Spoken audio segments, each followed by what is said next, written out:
Hi, this is Scott from Always Time for Nine, and we're here in our temporary headquarters in Santa Fe, New Mexico, our little one bedroom here, as we move from Bend, Oregon to Charlotte, North Carolina.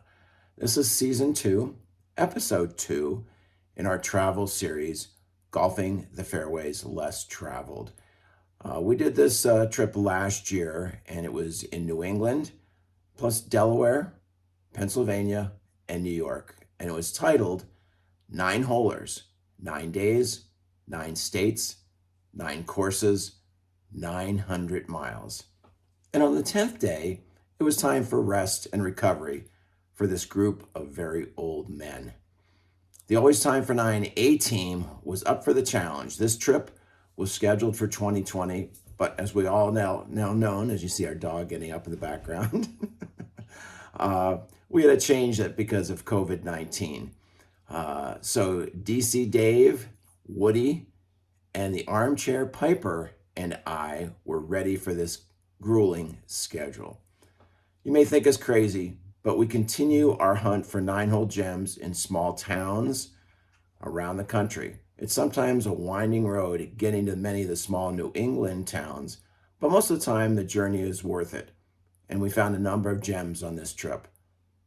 The trip was golfed out of 3 distinctly different locations. Armchair Piper and I golfed out of our old boyhood area in Yardley, Pennsylvania. The first one we went to was American Classic Golf Club in Lewis, Delaware. It was our second time there, and this was our 2020 9-hole course of the year. A great family operation. They've done an excellent job since they took over this course, about 5 years ago or so. And not a lot of courses in Delaware, but if you're in that area, go for it. Talk to Austin and Britt and the family and tell them Always Time for Nine sent you. The second one was Oxford Valley Golf Course in Fairless Hills, Pennsylvania. And this is a course that many of my fellow Pennsbury High School graduates grew up playing. It's a small course. Again, 9 holes as they all are. Not the best course in the world, but kind of a fun one to go to if you're in that area north of Philadelphia. You might see one of my old classmates there. We're not 18 any longer, but we're in our early 70s. So give that one a try. So those are 2 that we actually went to when we were in that Yardley, Pennsylvania area. As we went up north, we worked out of Schroon Lake, New York. And we were in an Airbnb called the River Cabin, hosted by Bonnie. Awesome spot for 4 old men. We were able to spread out a little cabin in the woods, and it was a great location for us to do a number of things. On the way up there, we stopped at Rip Van Winkle Country Club in Palinville, New York, Donald Ross course, and it was a cold and rainy day, but we did have a lot of fun there, and I would definitely stop there up in the Catskills. The next one, we went over to Vermont to check out golfing in that small state, and we went to Bomoseen Golf Club. And after our first drives on hole number 1, we really should have been calling it Seeing a Bomb, because we both hit 4, or all of us hit 4 excellent shots there. The next one, we went over to New Hampshire, Carter Country Club in Lebanon, New Hampshire.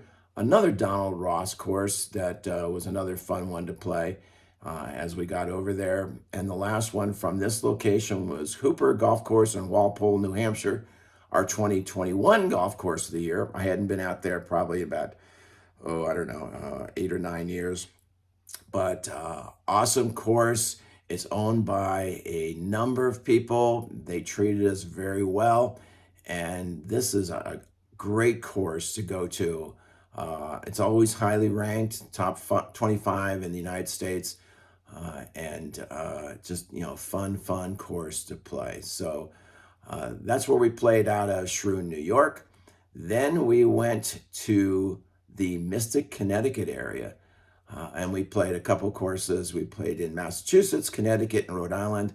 The first one was Dudley Hill Golf Course And of any of those people that are reading this that of my age, it's a fun little read. And we talked about Rocky and Bullwinkle and Dudley Do-Right.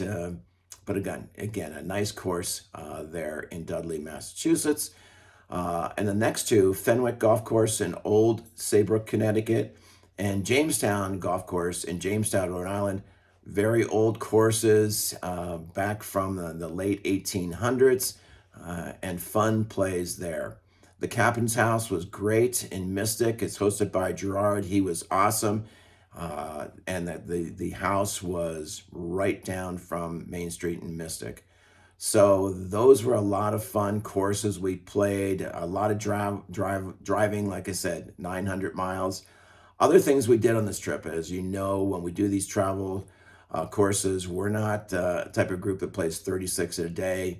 We'll usually play 9, and then we're off doing other things. And some of the things we did, Revolution Rail Tour in North Creek, New York, fun pedal tour. We were able to, luckily, we had a car that was pedaled by 4 people. The 2 may have been a little bit strenuous on us 70-year-olds, but a 7-mile loop out and back, fun little ride through the Catskills. Then we went to Ben & Jerry's factory tour in Waterbury, Vermont for a little bit of ice cream. Back in Mystic, the Mystic Seaport Museum is always fun. We took a cruise, the RGS sailing cruise. They were awesome. They let the armchair piper actually guide that ship out into the waters around Mystic.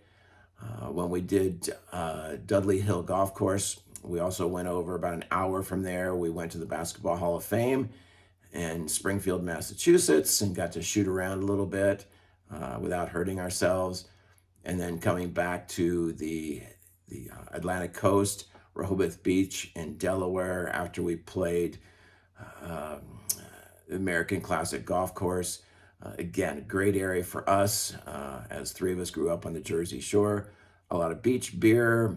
There's the Crooked Hammock Brewery in the Lewis area, and then Dogfish Head in Rehoboth Beach. So that's kind of what we did. Our 9th state was actually New Jersey.